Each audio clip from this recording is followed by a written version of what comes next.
Hello everybody. So yeah, this is a video on university life, how I got through it. So as you guys know, I finished now, thank God. My 3 years of undergraduate study is over. I'm graduating with a 2-1. I'm just very happy with life right now. But for those that didn't know, I was studying human nutrition in London. That's basically like the basics. Right, so a lot of like my hints and tips are focused on those living in halls. So I'm gonna get cracking. I think the main problem, the main source of arguments in halls is kitchen cleanliness. In the first year, we had like 2 separate kitchens. So one half, so 8 people had one kitchen, 8 had the another kitchen, and luckily I was with like the international students and they were a lot cleaner than the English ones, so our kitchen wasn't too bad, plus we had a cleaner. But in second year it was literally like a dream. Like I did live with angels in my second year. I didn't have a problem with any of them and they were clean for like most of the time, but we had like a rota and we all basically stuck to it really. Whereas in third year, this year has definitely, without a shadow of a doubt, been the worst year. If you follow me on Snapchat, I've shown like the bins, like, overflowing. So I come back home from a week away and this was left for me. Lovely. Absolutely lovely. With pigs.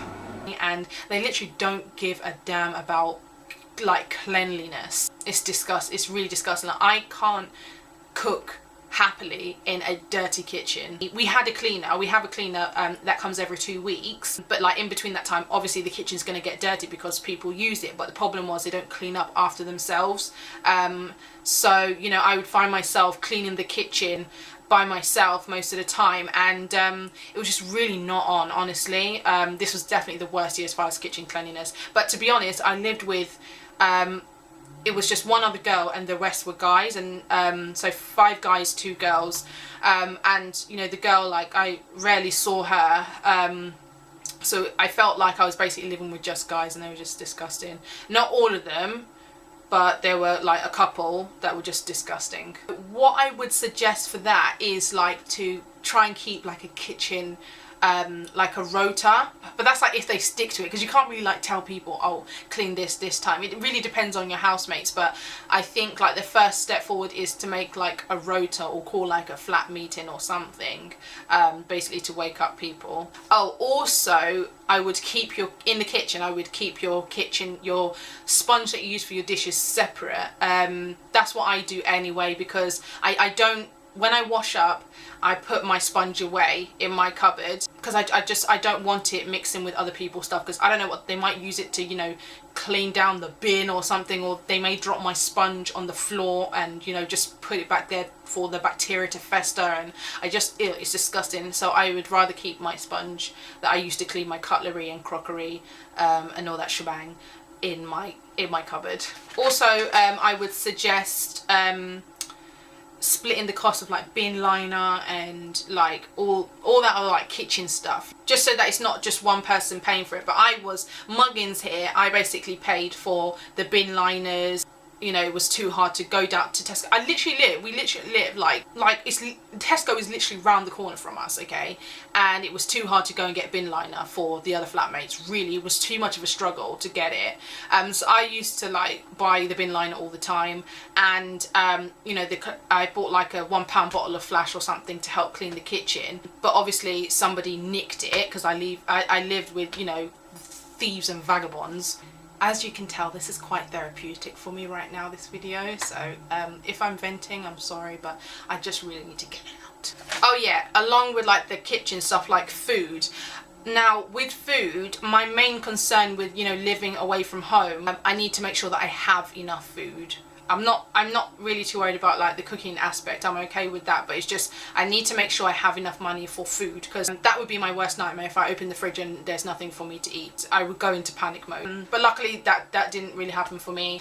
I would suggest, well, what I did, I froze anything that I could freeze, I froze. Luckily this year I basically had the fridge and freezer, a whole fridge and freezer to myself, and I basically froze all my meat, bread, Sometimes fruits like strawberries, they go off very quickly, and sometimes I want to make a smoothie. I froze my spinach and just defrosted it when I needed to. Oh, also I would take advantage of like Sainsbury's and Tesco's, and that they have like this like £15 off a £60 shop or something, and I tend to buy in bulk, so my shopping was always more than that. It would cost more than that, so I used to take advantage of those vouchers. And I did actually something really naughty.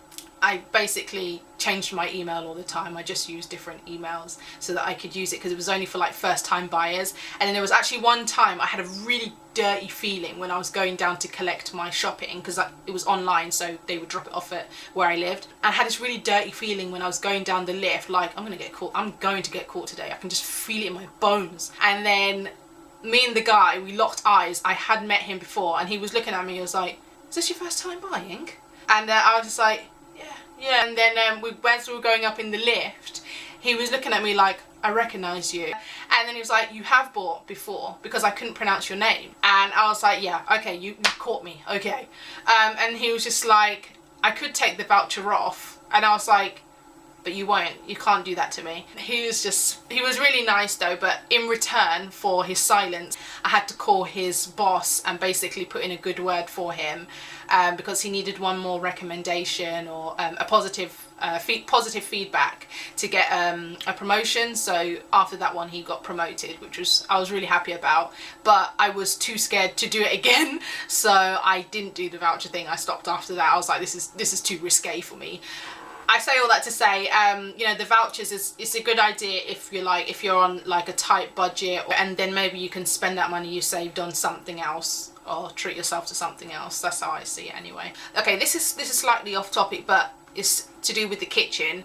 If you can lock your cupboards, I would suggest doing that. I never thought that people would actually go into your cupboards and steal stuff, but in third year, like where I'm living now, people have been in my cupboard, and when I ask them about it, they just deny it. They will not admit it. I mean, like, they know where I am, they know my room, okay, but they can't knock and ask me for some kitchen roll. Instead, they go and they put their fat hand into my cupboard and take it.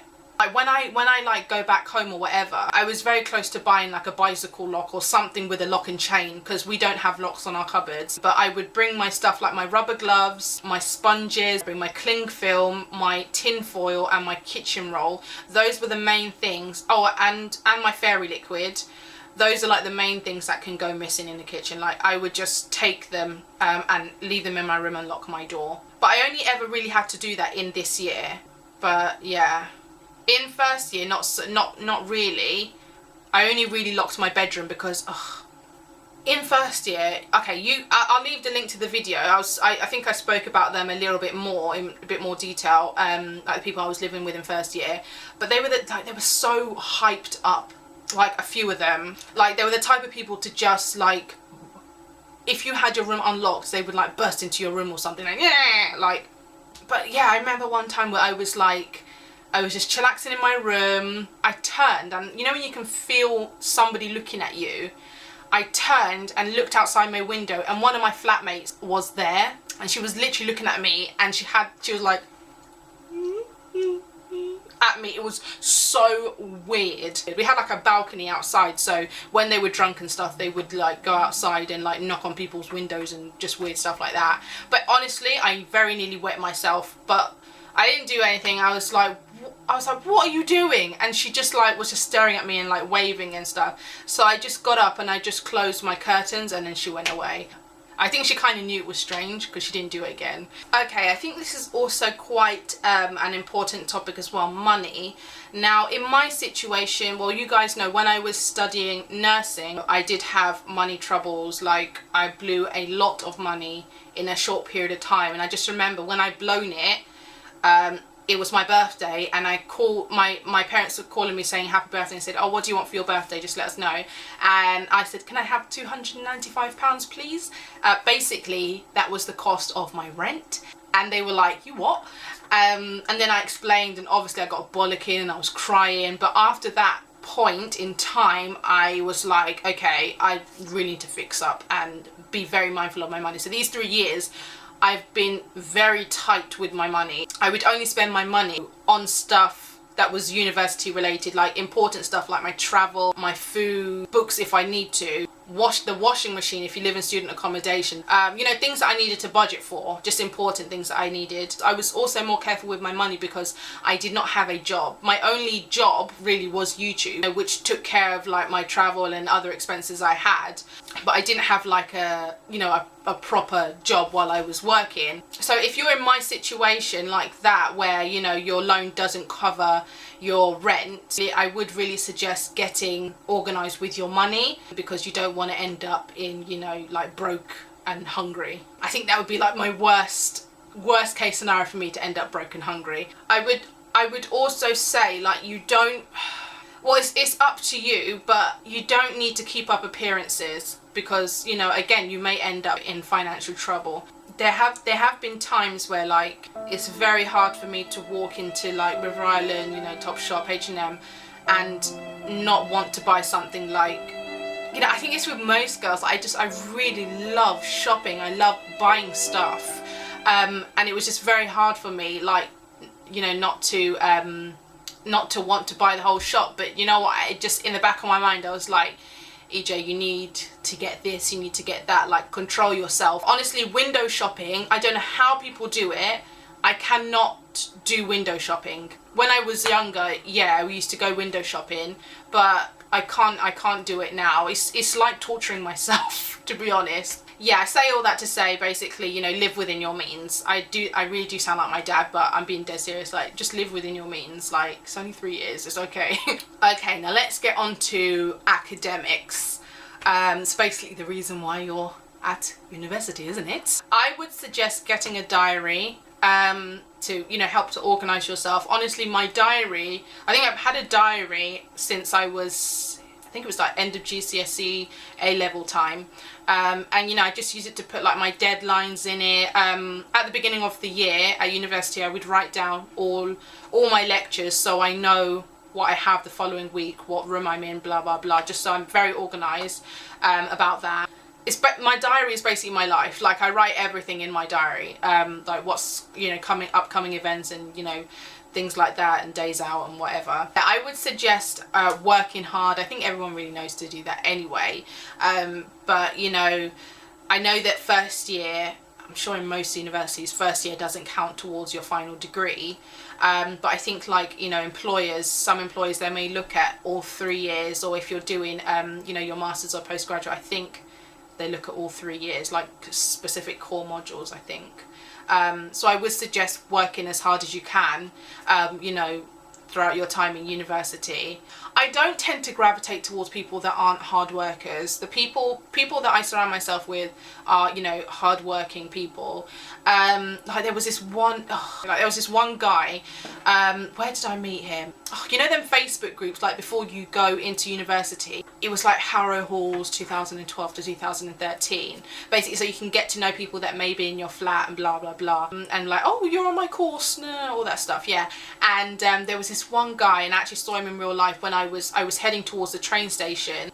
And then, like, when he was walking towards us, I was like, crap, leave me alone. Like, I'm just, yeah, I just really didn't want to see anybody that day. And I was heading to a lecture, and he was like, oh, where you going? I'm like, yeah, I'm just heading to a lecture. We sat on the train, and I was like, oh, where you heading off to? And he was like, oh, I've got a lecture, yeah, but I'm an hour late, innit? So I'm just like, it's no worries, yeah, I'm always late, yeah, I just walk in, you know, and like, they can't say nothing to me, yeah. I'm just like, oh, okay, I don't know whether he wanted me to praise him and call him a ledge.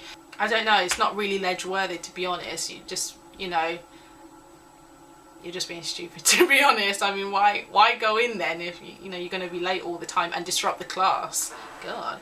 Also, on the academic subject, I would suggest, like, when you get feedback from lecturers, I would take that on board and build on it. Like, I definitely saw progress. Like, I look back on my old lab reports and I'm like, what the hell was I writing, honestly? Also, I would submit your work on time, like a day before.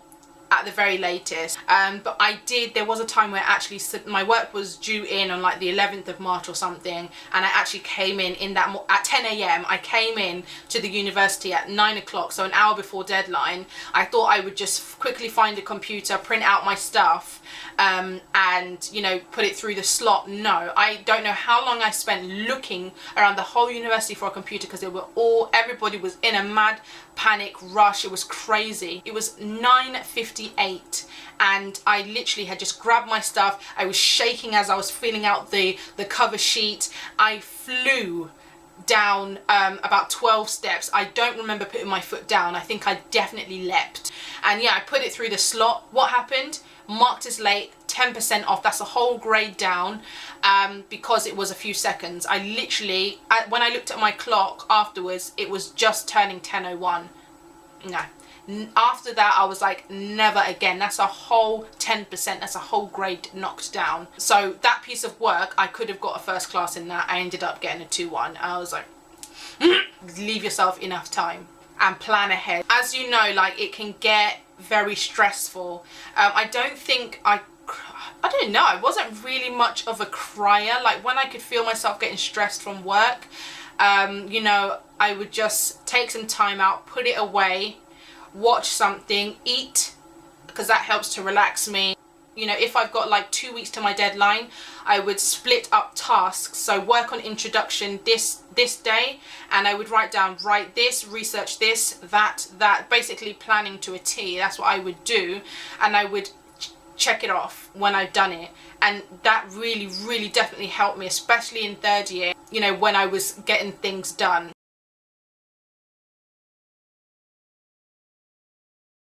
I would say to stay away from those kind of people, because like, I don't think you should let people get you out of character. If that person does, whether that's making you feel crap about yourself or making you angry, making you sad, that's why I would suggest just staying away from them. You don't want people to have that kind of control over you. Well, I don't like people having that kind of control over me.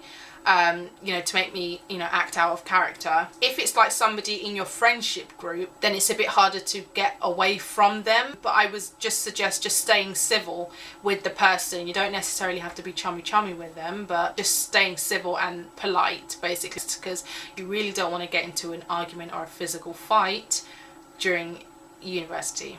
Honestly, like, you really don't. It's not, I wouldn't condone it.